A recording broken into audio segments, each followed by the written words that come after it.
vehivavy ny teny mitonyteny mialoha randeha tanjaka sy vitsika eo am-panifarana didy toana sy ely raha sozoka sasana ary izatrano mamarana andy amarana fanjaka-pirenena andriamato floa fahefana vikenadi manavalanmarana zakasakilo andao firenena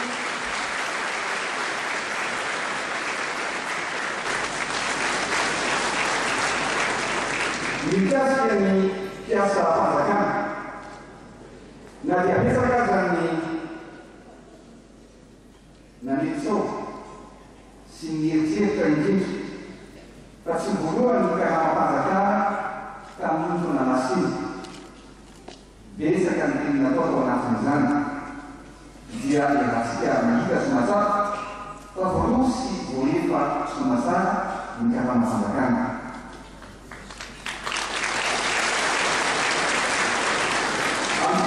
kosa dia na dia saky sy tsy afaka atao azy ny mampiakatra izany fampiakaran'izany dia nieritseritra ny tena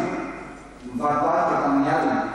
satria tsy afaka loatra reo ahiasy tetety ireo mpiasa rehetra satria voamaraina ny azy dia miala oatrano ary sy miboty tsy miverina raha sy miarivo rehaky ny tetety ny teny hoe président dia tsy sotra hoe karamanay dia mivahateny dia sotra hoe taizahoany mbola misy izazy marataka ny fomba amandrany ka amin'ny vato azy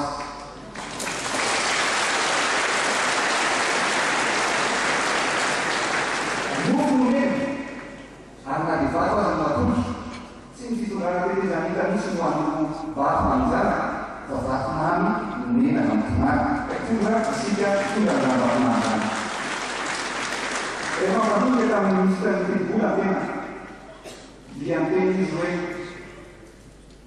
tsy afaka atao ny mampisotra ny tena mampiasa fanjakana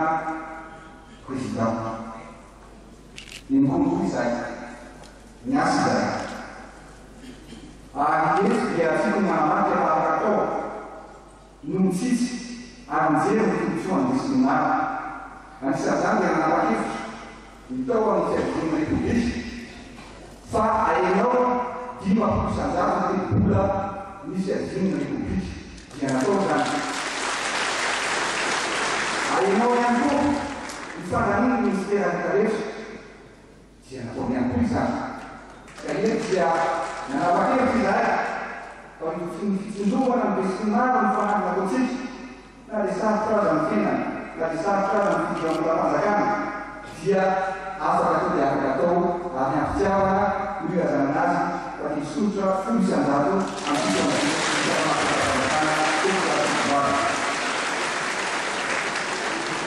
amin'ny alalan'ny fahaizana tsitsy sy ny fahaizana tatana no afahana manatanteraka izany na izany mazava ho azy fa tsy mivoavaha ao anatin'izany azy na ao anatin'ny volana vitsy ny olana rehetra misy eto amin'ny firenena fa manara fony ianareo fa anao ny ezaka rehetra araky zay takanay izay ary efa makany mandala ny fanovana isika ena dibetsaka koa ny olana mifaga eto amin'ny firenentsika ohatra hoe tsitsika taranakaketsiny zao tokona raika tamin'ny fanaovana sy ny fanazariana na ny fanaovana ny fasasinama fa dia miezaka ny fonaratetezanitsy ary dia voefa avokoa araka ny fantatsika ny karama ny fiasasinamany raha nizaka ihany mba zay dia tona maro zay nojary ny mpianatra satria dia tsy misy ary matetika dia trano fisoko araky ny firenenana no epitrahana ireo tanora mandrasy fianarana tao anaty visa efa dia efa misy tafokasazy nanaovana namboarina trano be mizoalazoala ho an'ny mpianatra ary esy dia manao azy koa ary fanambarana ho an'ny mpianatra rehetra maherana misy mpianatra université izay ho avy ny firenena